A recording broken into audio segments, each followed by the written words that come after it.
Okay, let's unpack this. Today we're diving deep into a world where stories aren't just tales we tell, you know? They're powerful, almost living entities that subtly shape lives, often without us even realizing it. Exactly. And what's fascinating here is this radical idea that stories can exist independently, sort of the people acting within them. Right. And if you understand that, well, it's a profound shift in perspective, isn't it? We'll explore how this concept plays out with some surprising facts and unexpected turns, all drawn from the material you've shared with us. Our source for this deep dive is an intricate and wonderfully witty narrative. It gives us a unique look at magic, destiny, and a very particular brand of witchery. Hmm. Our mission is really to uncover what it truly means to navigate these pathways of story, and also the surprising power of reflections, and how even, the most determined individuals can find themselves caught in a narrative they didn't write. Which raises a really important question, I think. If stories can behave like a parasitical life form, subtly warping lives to serve their own plot, well, what does it truly take to break free or even change the narrative? Yeah. And what does that mean for our own lives? So let's start with this foundational idea from our source material. We tend to think people shape stories, right? Yeah, that's the usual way. But this suggests it's actually the other way around. Stories are described as these great flapping ribbons of shaped space-time that have evolved and grown fat on retelling. Right. And if you connect this to the bigger picture, it means narratives like, say, 1,000 heroes stealing fire from the gods or 1,000 princesses being kissed. They aren't just folklore. They're persistent forces. Mm-hmm. There's even this powerful implication that it's impossible for the third and youngest son of any king, if he should embark on a quest which has so far claimed his older brothers, not to succeed. Wow. The core idea is that stories don't really care who takes part. All that matters is that the story gets told, that it repeats itself. Okay, so this knowledge that stories have this kind of compelling power, that's where our deep dive truly begins. We meet a fairy godmother, Desiderata Hollow, who understood this intimately. She really did. She knew exactly when she was going to die, 80 years after thinking she'd live forever, and she used her second sight not for foretelling the future, but to see into the present, discerning the underlying narrative patterns already in motion, which apparently saved on candles. Uh-huh. Yes. And it was precisely that understanding not of some fixed future, but of how stories exert their influence in the present that allowed Desiderata to spot a critical narrative playing out. The Cinderella one. The familiar Cinderella tale, exactly. The coach made out of a pumpkin, coachman made out of mice, a glass slipper, all of it. Okay. And crucially, she knew some people who make stories work their way, specifically to ensure Ella Saturday must not marry the prince. Ah. So this highlights that foresight isn't just about predicting what will happen. It's about understanding the existing story arcs that drive events, which allows for, targeted intervention. She also reveals a key difference among fairy godmothers, doesn't she? Some are kind, they develop this deep understanding of human nature, while others, like Lady Lilith, become powerful by manipulating stories from the outside. Desiderata thought Lilith was several miles over the madness horizon and accelerating, A great line. for changing a whole country just to make a story work. It really shows that spectrum of influence, from guidance to, outright control. Absolutely. So Desiderata sets things in motion. She sends a cryptic message and a magic wand to Magrat.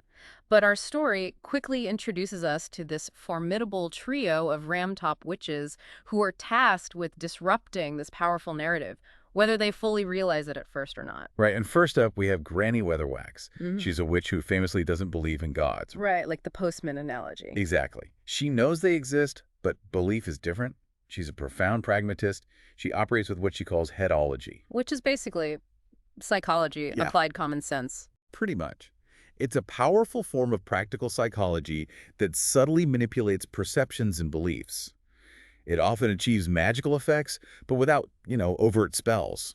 She wants to do real things to help people, not rely on showy magic. Like that liniment. Oh yeah, the goose and sage chest liniment that prevents colds just by keeping everyone away. It's a perfect example of her whole approach. That pragmatism is really key to her headology, isn't it? Yeah. It's less about grand spells and more about subtly shifting perception, like how she deals with objects, not just people. Oh, absolutely. She feels maps sold the landscape short Right. and believed it was her job to move and the rest of the world to arrange itself so that she arrived at her destination. Which meant Climbing down trees she didn't climb up. Believe it or not, yes, Hmm. occasionally. Okay.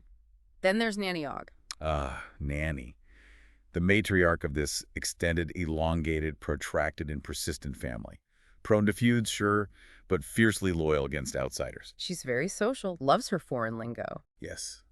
Oopity voo, gunga din, chop chop pretty damn quick. And she sees witches, like cockroaches, meaning they're survivors, Persistent. And Nanny's fuzzy logic, Mm. it's something else. It's this intuitive, often kind of chaotic understanding of the world. Yeah, but paradoxically, that lets her disrupt these rigid story expectations in really unexpected ways. It's always fun. From her patent indestructible hat to her ability to find a good ogle in pretty much any situation. She is the kind of person who'll declare words have sex in foreign parts. It perfectly captures her worldview, doesn't it? It really does. And finally, Magrat Garlic. She's the youngest. Right, Magrat. She's exploring what she calls the path of the scorpion, looking for cosmic harmony, inner oneness. It's sort of a more esoteric New Age approach to magic. Exactly. Complete with cosmic harmony death kicks that are apparently hard to do in a skirt. Huh. Granny initially sees her as a bit of a wet hen, right? Trying to find herself.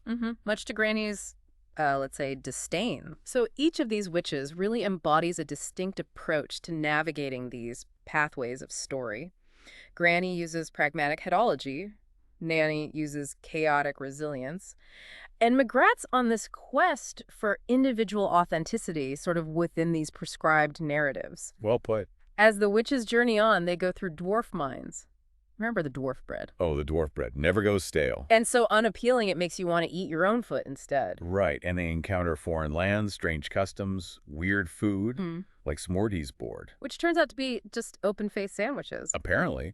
But it's during this journey that the theme of mirrors really starts to take shape. Yeah, it's subtle at first, but really important. Lilith, the main antagonist, she's revealed to be highly vain. Extremely. And she uses 2 mirrors to reflect herself all the way to infinity.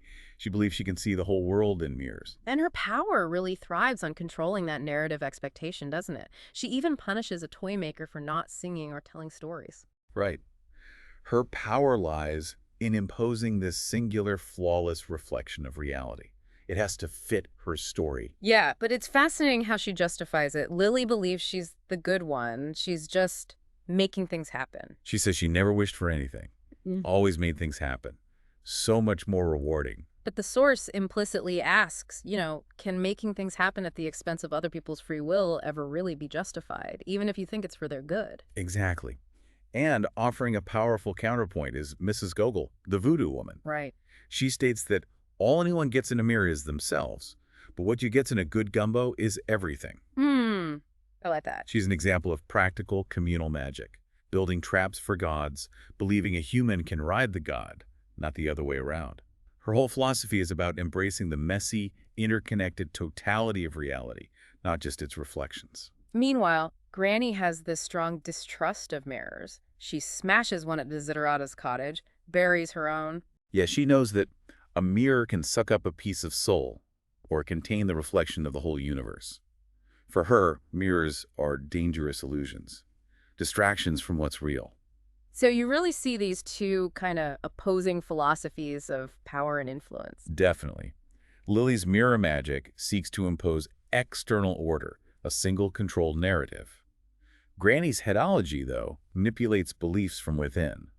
It fosters a more authentic internal order. Like when she convinces that woodcutter. Exactly. Convinces him to rebuild the grandmother's cottage by flattering his chopping skills and subtly implying, dire consequences if he doesn't. It's about perception, not compulsion.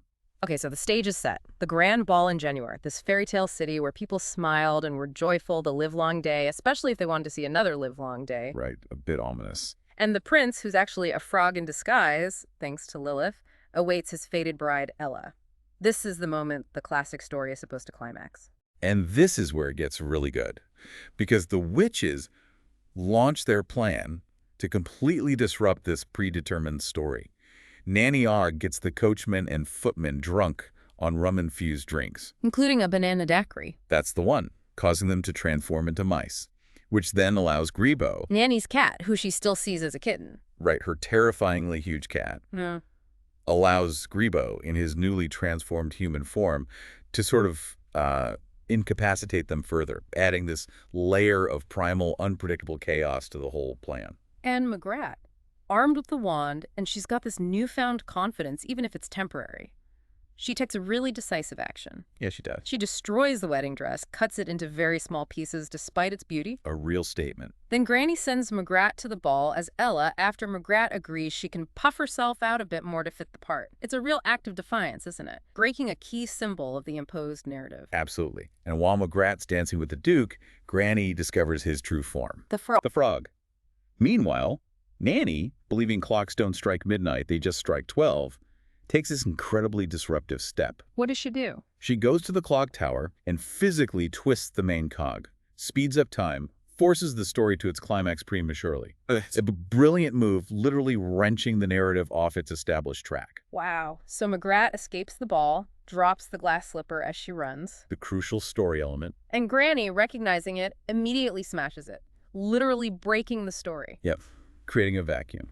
A space for a different ending. Which allows Mrs. Gogol to bring back Baron Saturday, the rightful ruler, who now embodies the spirit of the swamp. And he's presented as a ruler who didn't suggest he was better, just bigger and stronger and occasionally nastier, a more kind of earthy, authentic leadership. Then we get the final confrontation between Granny and Lily. They're sisters, remember? Pivotal moment.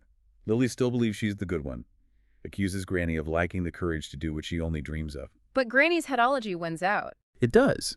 She defeats Lily, not with some big magical duel, but by smashing Lily's mirror. She uses Lily's own reliance on superficial appearances, on reflected power, against her. Wow. Traps her within the very illusion she tried to control. And Granny explains her actions with such raw honesty. I'm going to give you the hiding our mam never gave you. Not because you was the bad one, but because after you went, I had to be the good one. You had all the fun. It just profoundly redefines good, doesn't it? Not as following some script or seeking external approval, but as making difficult, often messy choices for genuine outcomes. Absolutely, it's powerful stuff. So where does this all leave us? What does it all mean? I think this deep dive really shows us that stories aren't just passive entertainment. No, not at all. They have this powerful, almost compelling influence, subtly shaping our expectations, our experiences. Much like the characters in this narrative found themselves sort of compelled to follow familiar patterns. Which leads us to consider, doesn't it?